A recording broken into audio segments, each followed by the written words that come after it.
Good morning, Ms. Wright. Good morning, Ms. Wright. Good morning, Ms. Wright. All right, so the question is, what is your commitment for during the SBAC? During the SBAT, my commitment is to stay focused and try to get a 75 or higher on my mark. Okay. Do you have a strategy you're going to use? I'm going to make sure I go back to the text, blast the trash, and find all my evidence. All right, high five. You go, Peyton. Are you looking to score proficient or advanced? Both. Oh, excuse me.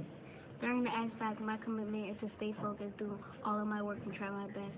Do you have a strategy you're going to apply?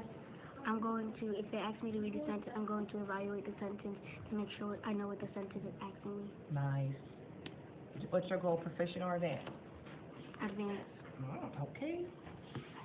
My commitment is to stay strong. Even if it's hard, I would still do my best.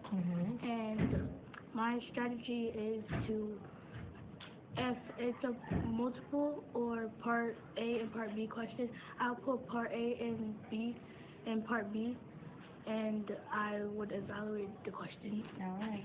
And what's your goal, proficiency or advanced? Proficiency. All right, here we go.